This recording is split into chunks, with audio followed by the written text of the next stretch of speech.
You are listening to Greg and his friends talk sports. 10 to 20 minutes every day, Greg and his friends are talking about what Central Indiana sports fans are talking about. Every day on the Central Indiana Sports Report. Good morning, good afternoon, or good evening, Central Indiana sports fans, whenever you've tuned in to the Central Indiana Sports Report. Producer Susie and I are so happy to have you with us. I'm your host, Greg Mengelt, and this is my new podcast, Greg and his friends talk sports, where we talk about what Central Indiana sports fans are talking about.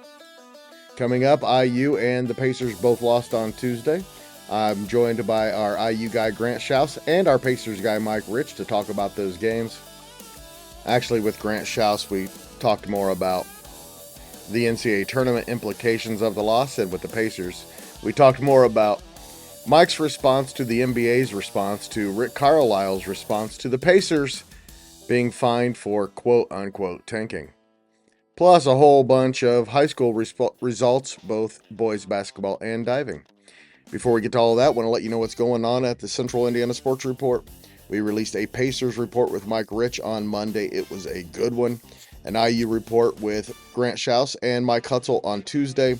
And a little later Wednesday, we will have our Purdue report with Jake Dunn and our IndyCar report, our season preview with Elijah Post coming up on Thursday.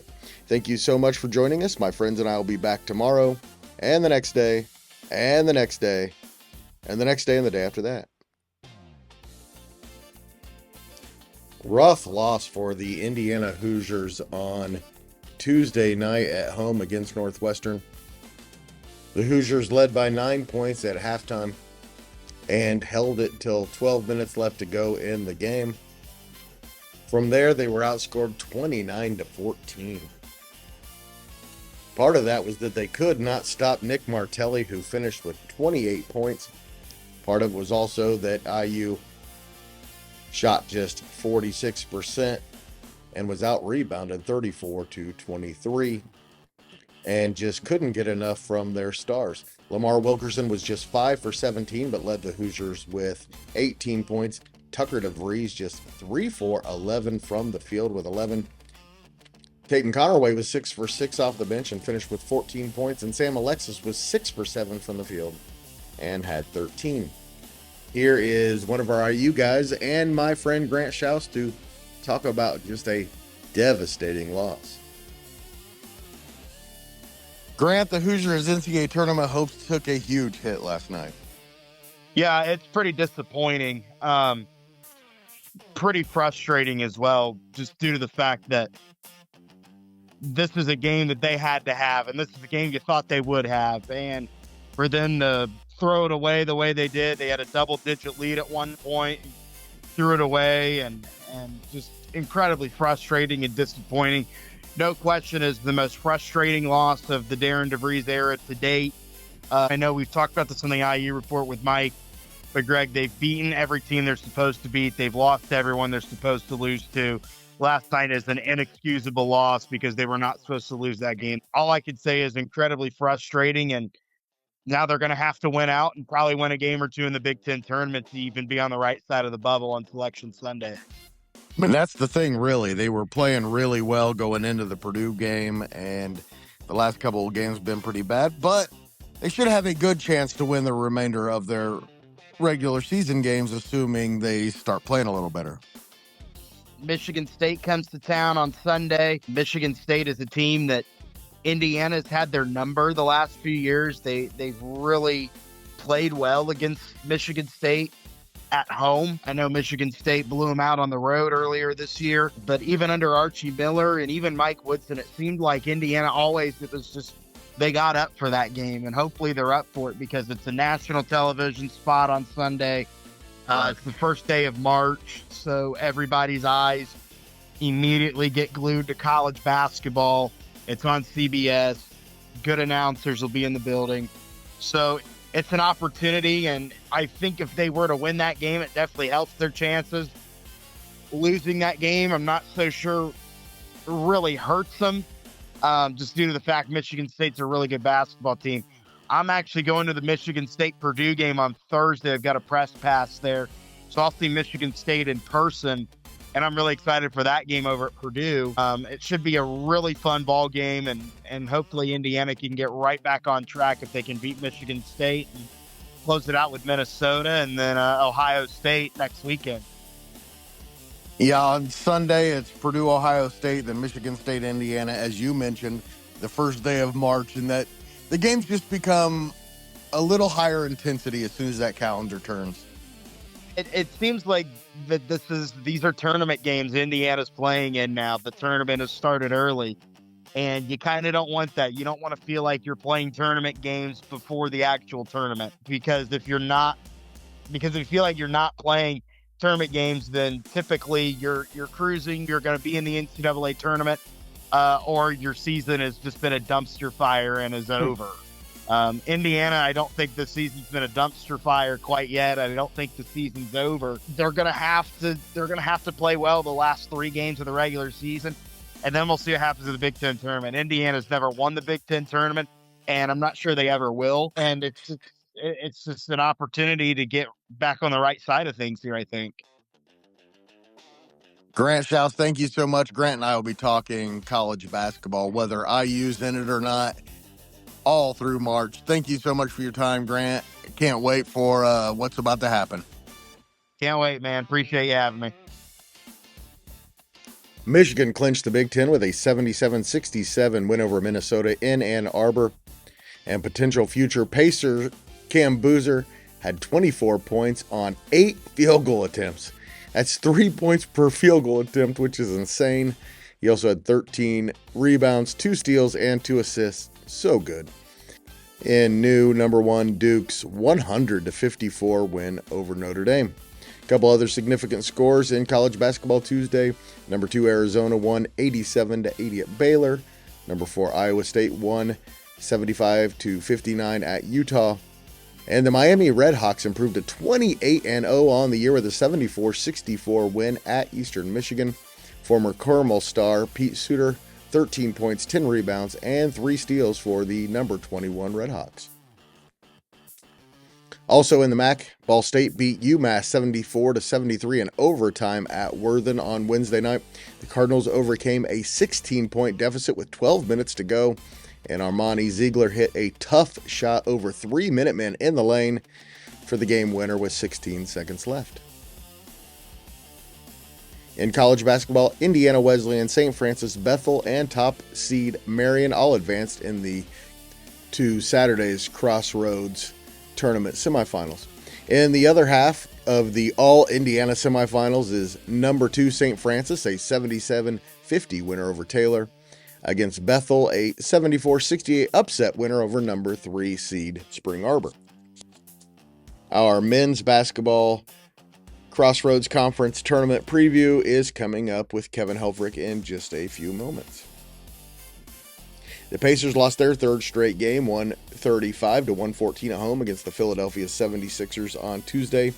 Joel Embiid returned to the lineup and had 32 points, 9 rebounds, and 8 assists for Philly.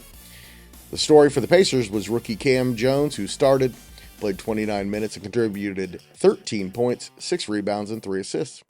Here's Mike Rich on Tuesday's loss, but really more about Rick Carlise's feud with the NBA. All right, Mike, the Pacers lost. You tired of the losing yet? No, I'm not tired of losing. Keep it going. That's right. It feels so weird, but that's right. Keep the losing going. I don't think we can just keep talking about these games. Siakam didn't play. Nesmith didn't play. Doesn't matter. Let's talk about some other things. So today, Rick Carlise was on the morning show on WIBC and explained the Pacers side of the story with being fined for tanking. The NBA responded. Mike, your thoughts on that? I agree with Carlisle. I mean, you could tell he was frustrated. He opposed the fine. He disagreed with the fine. I mean, when your own team doctors are looking at these individuals and they're determining if they're good enough to go, and then you have somebody outside of your your team doctors that works for the NBA is saying that they don't see why these players aren't playing. Inject them with cortisone shots and things like that if they have a little bit of pain so they can play through the pain. I think it's just total BS. I totally agree with Rick Carlise's perspective on this. It's to not protect the players. And again, I think it's just so weird that the NBA seems to be attacking the Pacers organization, and the least tanking team probably ever in the NBA. And for some reason, they got a spur in their ass to target the Pacers. Were playing hard at the beginning of the season. They were putting the best players they had. Siakam's played more minutes this year than any other year. He's averaging close to 24, 25 points a game. He made an all-star appearance again this year. I mean, to say that the Pacers were tanking the first, I did not see it in the first half of the season. Mike, do I not see all the time did not play rest with players? Is Siakam not allowed to rest? Right. But he doesn't. He does not sit. He had a wrist injury the other night. Even if he was well enough to play, is he not allowed to rest like everyone else is? He should be. And I get it. You want to fix tanking, then fix it for every team. But to target because a small market team has a chance at the top 4 pick is freaking targeting and ridiculous. Yeah, there's no evidence of it. And again, a doctor that does not see the patient to make a clinical judgment on that patient is ridiculous. It wouldn't happen in the real world.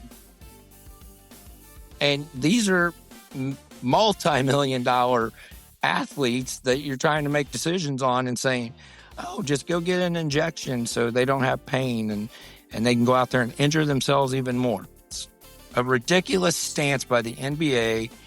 And yeah, I thought Carlisle's point on it was spot on. Mike, there's nothing that will ever make me not like the NBA because the Pacers are in the NBA. But it's hard not to feel picked on sometimes.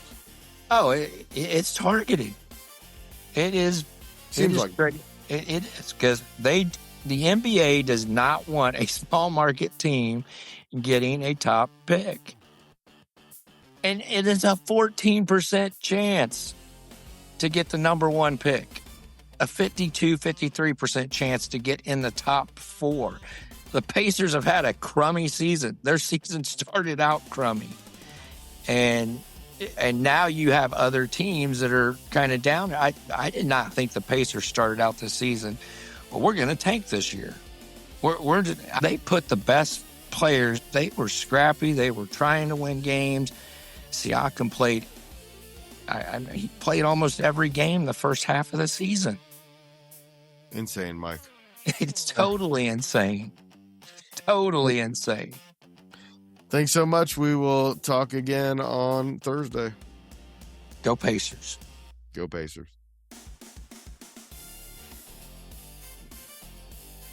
It was a busy Tuesday night on the Central Indiana High School hardwoods. Class 2A number 2 Oak Hill won its 20th game of the year, beating Northwestern 84-48. Freshman Will Tonigal led the Golden Eagles with 17 points and 4 assists on senior night. 13 of his 17 points came in the second quarter. Senior Corbin Daly had a career-high 13 points, 11 of those in the fourth quarter. Alexandria won its 6th straight game, 75-31 over Daleville. Junior Jackson Brizendine 17, junior Bryson Eckler 15 for the 14-8 Tigers. Thanks to Kyle Williams for that information. Burris won its 9th game of the year, 43-40 over Madison Grant on Tuesday. These two teams will see each other again next Tuesday in the opening round of the sectional at Eastbrook. Class A number 7 Southwood beat Eastbrook 64-46. Senior Bryce Wilcox 26 points, 7 rebounds, and 3 steals for the 17-3 Knights. 2A number 12 Shenandoah beat number 14 Frankton 54-42 to improve to 18-4. The Eagles were without Ashton Brobston and Blake Nickham. Both hope to be back by Tuesday's sectional game against rival Lapel. Speaking of the Bulldogs, the 10th ranked Lapel defeated Newcastle 44-35. The Bulldogs are now 16-5 on the year after their 6th straight win. It's the 3rd straight win for them over Newcastle. Tyler Cash led a balanced attack for Lapel with 11 points. Newcastle's Mason Miller had a game-high 13. Tipton defeated Lewis Cass 51-35. Nice win for the 6-15 Blue Devils in their regular season finale. 14 points for Blue Devil Jr. Peyton Aller. Western defeated Rochester 57-44. 5 wins in the last 6 games for the 11-11 Panthers. Carter Biggs and Levi Shoemaker scored 15 points apiece in the win. Yorktown won its 8th game in a row, beating Marian 58-54. The Tigers are now 14-7 in their first year under head coach Justin Allen. And Fishers won its 53rd consecutive regular season game, 82-52 over North Central. The Tigers are now 22-0, and after completing its 2nd straight regular season unbeaten, Cooper Zachary 17 points for the top-ranked Tigers. Baron Walker scored 30 points and hit 6 3-pointers, and Max Flanagan added 19 on 5 3-pointers as Noblesville defeated Muncie Central 66-55. The Millers now 12-10 on the year. An impressive win by Hamilton Southeastern 76-70 over Lawrence North. The 12th ranked Royals have now won 7 games in a row. Senior Landon Oswald 27 points and 9 rebounds for Southeastern, which is now 13-9. 4A number 11 Carmel beat 3A number 8 Attic 60-49. Evan Harold 19 points for the 16-5 Greyhounds. And Hamilton Heights won for its 13th time in its last 14 games. They beat Rushville 56-45. 4A number 4 Mount Vernon is 20-3 after a 63-55 win over Westfield. The Marauders' 4th straight win and 14 in their last 15. Future Boilermaker Luke Ertl 26 points, 12 rebounds, and 8 assists for the Marauders. New Pal beat Franklin 64-55. Taylor 82, Peru 67, Dre McClatchy 30 points for the 15-7 Titans in their 4th straight win. Southmont defeated Clinton Prairie 63-35 in a really good one. 3A number 5 Guerin Catholic defeated University 63-60 in overtime. Jake Grissom scored 18 points in the Golden Eagles' 11th straight win. Josh McGee's 20 points led all scorers for the 14-8 Blazers. Thanks to Dave Carson for that info. Liberty Christian ended a 3-game losing streak of their own and stopped Eastern Hancock's 5-game winning streak with a 74-51 victory. KK Martin, 27 points for the 2A number 10 Lions. Wes-Del beat Southern Wells 70-26. It was Cowan 50-38 over Union. And 3A number 11 Jay County defeated Winchester 66-32. Graydon Swoveland 21 points for the 19-3 Patriots. Fishers Mason Lawson and Kirby Donglade finished 1-2 Tuesday at the Fort Wayne Diving Regional and will be diving for a state championship on Saturday at IU Natatorium in Indianapolis. Lawson scored 524.1 points, easily besting his teammate for the regional championship. Damon Light of Adams Central and Logan Whitaker of Belmont will join the Fishers duo at state. Carmel's Albert Mansberger just missed out on a state final spot, finishing 5th. Western's Brian Vandal, Noah Keys, and Beck Bennett were 6th, 11th, and 12th respectively. Pendleton Heights and Nicholas Radcliffe was 7th. Yorktown's Ty Filkowski was 8th, and Muncie Central's Tycho Howell finished 17th. And looking ahead to later this evening, Wednesday, February 25th, 2026. And we start with women's basketball. At 7 o'clock, 15-13 Indiana is at 9-18 Rutgers. It's a big game for the Hoosiers as far as making the Big Ten tournament. Same for Purdue. They take on Oregon at Mackey Arena at 7. The Hoosiers and Boilermakers are tied for 14th place, and the top 15 teams make the tournament in Indianapolis. And at 6:30 at 7-20 Akron at 22-6 Ball State. The Cardinals are a half game behind the league leading Miami, which is at 12-13 Eastern Michigan on Wednesday evening. And in men's basketball on Wednesday, a bunch of bad local teams in action. 15-13 Butler at 21-6 Villanova.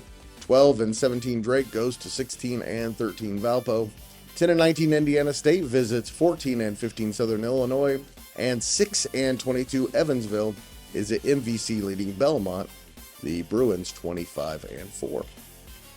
In the Horizon League at 6:30, it's 15-14 Oakland. At 7-22 IU Indy, and at 7 it's Horizon leading Wright State 18-11 at Purdue Fort Wayne at 16-13.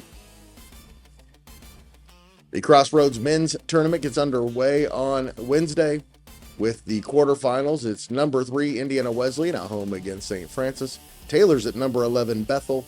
Number 19 Huntington hosts Mount Vernon Nazarene.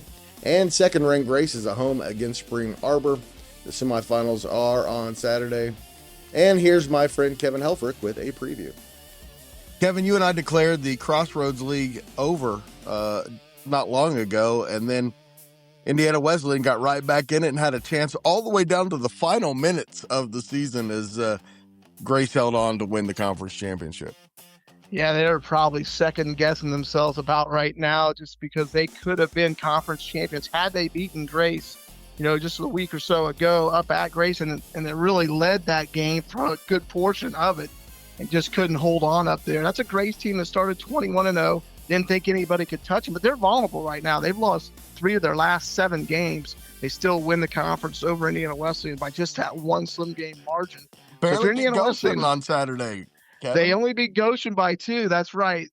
What they had in their back pocket, though, even if they would have lost, then they still would have claimed first place. That would have been a tie, but they would have held home court advantage still because they beat IU twice during the regular season. But yes, this is a team right now that I think Indiana Wesleyan, if they can get to that championship game, it will be at Grace, but I think that's a game they feel like they can go get.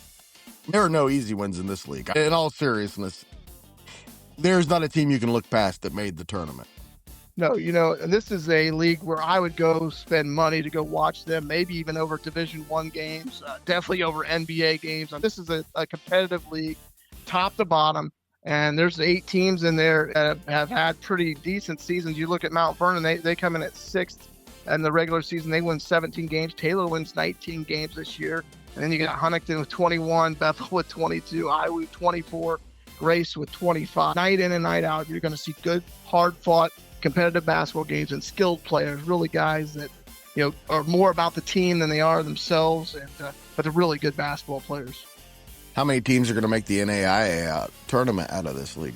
I think there's at least 4 right now with Grace, Indiana Wesleyan, Bethel, and Huntington. I think they're locks to get in. If Taylor could somehow find a way to maybe beat Bethel and then somehow upset Grace, I think that would guarantee them a shot into the postseason as well. Grace has already earned the automatic bid for the conference, having won the conference tournament. So, it really isn't going to probably matter much unless it's one of these bottom teams that comes up and somehow wins this postseason tournament. Yeah, but really big week for Taylor, the alma mater of your host, Greg Mengel, and producer Susie. And my parents. And your parents. And my parents. How disappointed were they in you going to Indiana Wesleyan? I don't know. I think I've switched to more to Indiana Wesleyan fans athletically. Unbelievable, yeah. But I think their hearts are still probably with Taylor. They are definitely Taylor alum through and through. So that's a Taylor team too that just in the last years has really turned things around with the new coach they got. They started this season 16-3. They knocked Indiana Wesleyan off earlier in the season at Don Odell Gymnasium. But they've kind of slid here toward the end of the season as well. But they've got 2 juniors that'll be back next year as well. Isaiah Day leads the team with 16 points a game. And T. Combs, a huge presence inside. He averages over 15 a game. So that's a team that they could beat Indiana Wesleyan if they saw them again too, maybe in a championship game. So that's a really good basketball team that's really come a long way from just a few years ago. And Indiana Wesleyan used to just absolutely own them. But of recent, it's been a competitive series. Producer Susie knows a little bit about the Taylor-Indiana Wesleyan rivalry. She half of her siblings went to Taylor, half went to Indiana Wesleyan. So big rivalry in that family as well. Tell me about this Indiana Wesleyan team and why they've been so good this year. Well, it starts with Cademan Bontrager. He's a redshirt junior, but he did participate basically in senior day at IU in their victory over Bethel on Saturday. So to me, that signals this is probably his final go around in the red and white. And so I'm sure he's going to play his heart out. He's averaging over 20 points a game, nearly 10 rebounds a game. And then they've had great contributions from a pair of freshmen who've had to step in to the starting lineup due to injuries to other key players, such as Luke Brown, who's missed the entire season. So you had Julius Gizzy, who averages over 12 points a game as a freshman, and Nolan McCartney averages 9 points a game starting his role as a freshman as well. So those are two guys that maybe didn't expect to play as much as they played this year, but they've been key contributors to this success. And let's face it, Indiana Wesleyan is playing good basketball. They've won 16 of their last 18 games, and those only 2 losses coming to grace. So it's a team I think has a legit shot to not only win this conference tournament, to actually make a deeper run than I might have thought earlier in the year. This team is playing really well at both ends of the floor, and that's what it'll take to get the job done.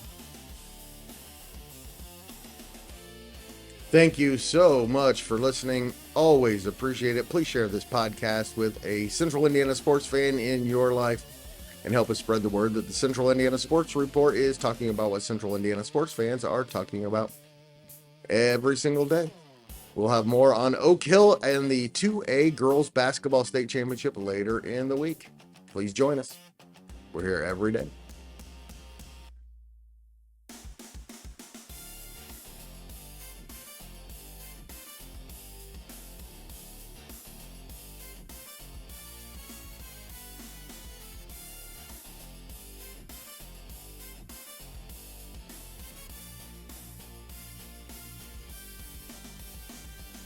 The Central Indiana Sports Report is a product of ITG Media, and I love Susie.